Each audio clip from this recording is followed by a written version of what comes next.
माँ को बचाने के लिए मौत से भिड़ गई। आखिरी सांस तक लड़ती रही बेटी और आखिरकार दोनों जिंदा जल गए। देखें दिल्ली की सबसे दर्दनाक घटना।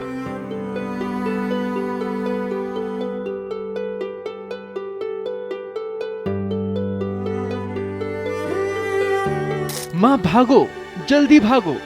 नहीं बेटा, मैं नहीं दौड़ पाऊंगी, तू तेरी जान बचा ले। नहीं माँ, चाहे मर जाऊंगी पर आपको छोड़कर नहीं जाऊंगी, मैं आपको आग से बचाकर ही ले जाऊंगी।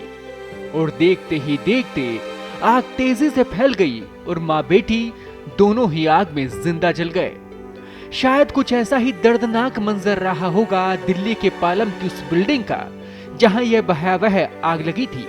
इमारत पूरी तरह खत्म हो चुकी है, साथ ही खत्म हो गई है 9 जिंदगियां।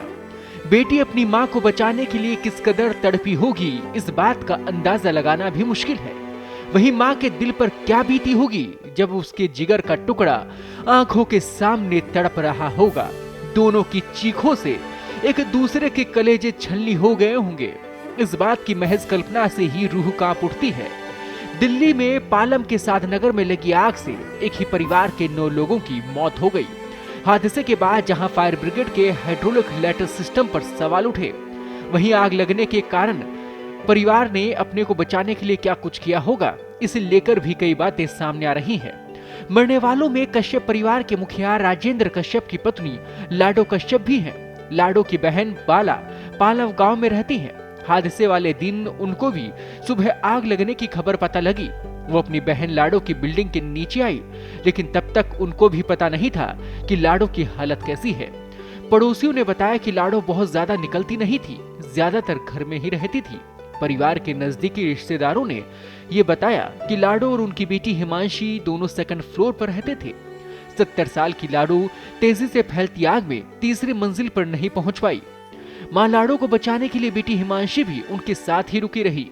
फिर बचने के लिए दोनों बाथरूम में भागी, लेकिन कॉस्मेटिक और प्लास्टिक की वजह से आग इतनी तेजी से फैली कि मां और बेटी की जली लाश एक साथ मिली।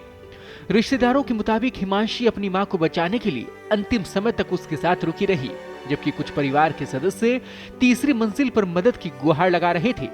हिमांशी की अंगूठी से उसके शव की पहचान हुई है। मरने वालों में लाडो, उनकी बेटी हिमांशी, बेटे कमल और प्रवेश, कमल की पत्नी आशु, उनके 3 बच्चे और अनिल की पत्नी दीपिका शामिल है। जबकि नीचे कूदने वाले 2 भाई अनिल और सचिन का इलाज अलग अलग अस्पताल में चल रहा है। अब सवाल ये है कि क्या हाइड्रोलिक लैडर नहीं खुले और रेस्क्यू ऑपरेशन में देरी हुई? इस बात की न्यायिक जांच शुरू हो गई है। बताया ये भी जा रहा है कि जब पहली गाड़ी आई तो हाइड्रोलिक लैडर छोटी पड़ गई, लेकिन तब तक धुआं इतना ज्यादा था कि ऊपर खड़े लोग नहीं दिखाई दे रहे थे। अब आम आदमी पार्टी और बीजेपी एक दूसरे पर आरोप प्रत्यारोप लगा रहे हैं। पीड़ित राजेंद्र कश्यप के सामने ही सौरभ भारद्वाज और बीजेपी के स्थानीय विधायक कुलदीप सोलंकी के बीच बहस और धक्का मुक्की तक हो गई। पर सवाल अब ये भी है कि क्या इन 9 मौतों की जिम्मेदारी कोई लेगा? क्या इन्हें बचाया जा सकता था? आखिर कैसे रुकेंगे ऐसे दर्दनाक हादसे और कब तक मासूमों को अपनी जान प्रशासन की लेट लतीफी और लापरवाही के आगे कुर्बान करते रहनी होगी? जनता जवाब मांगती है।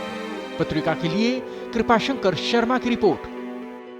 देश दुनिया की ताजा खबरें और वीडियोस के लिए अभी डाउनलोड करें पत्रिका ऐप।